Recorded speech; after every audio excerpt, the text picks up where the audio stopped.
ಪರಶಿವನಿಂದ ಪಾಶುಪತಾಸ್ತ್ರವನ್ನು ಪಡೆದಂಥ ಈ ಅರ್ಜುನನ ಪರಾಕ್ರಮ ನಿನಗೇನು ತಿಳಿದೀತೋ? ಮಾತಿಗೂ ನೀನು ಅಪ್ಪ ಅಪ್ಪ ಅಂತ ಹೇಳಬೇಕಾದ್ರೆ ನೀನು ಜಾರಿಣಿಯ ಮಗನೇ ಇರಬೇಕು.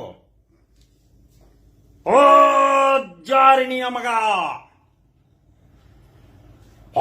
ಗರ್ವ ಪ್ರವಾಹವನ್ನು ಎದುರಿಸಬಲ್ಲೆ, ಬರಸಿಡಿಲ ಬಡಿತವನ್ನು ಬರೀ ಮುಷ್ಟಿಯಲ್ಲಿ ಹಿಡಿಯಬಲ್ಲೆ, ಕಾಳ್ಗಿಚ್ಚನ್ನು ಕಾಲಿನಿಂದ ಮೆಟ್ಟಿ ಅಡಗಿಸಬಲ್ಲೆ.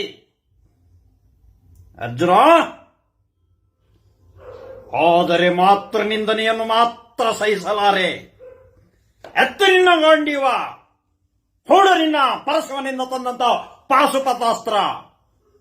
ಅದರ ಶಕ್ತಿ ನನಗೂ ಸ್ವಲ್ಪ ತಿಳಿಯಲಿ. ಪರಶಿವನಿಂದ ಪಾಶುಪತಾಸ್ತ್ರವನ್ನು ಗೆದ್ದೆ ಎನ್ನ ಅಹಂಕಾರ ನನ್ನಿಂದಲೇ ಅಳಿಯಲಿ. ಇಲ್ಲದಿದ್ದರೆ ನನ್ನಿಂದಲೇ ಬೂದಿಯಾಗಲಿ. ಅರ್ಜುನ, 18 ದಿನ ನಡೆಯುತ್ತಿರುವ ಕುರುಕ್ಷೇತ್ರವನ್ನು ಕೇವಲ 8 ದಿನದಲ್ಲಿ ಎದುರಿಸುತ್ತಿದ್ದ ಈ ನಿಮ್ಮ ಮಗ ಬಬ್ರುವಾಹನ ನನ್ನ ತಾಯಿಯ ಬಗ್ಗೆ ಜಾರಣಿ ಎಂದು ಸೊಕ್ಕಿನ ಮಾತನಾಡುವುದರಿಂದ ನಿನಗೆ ರಣರಂಗದಲ್ಲಿ ತಕ್ಕ ಉತ್ತರವನ್ನು ಕೊಟ್ಟು ವಿಜಯಶಾಲಿಯಾಗಿ ಮಣಿಪುರದ ಅರಸು ಬಬ್ರುವಾಹನ ವಿಜಯಶಾಲಿಯಾಗದಿದ್ದರೆ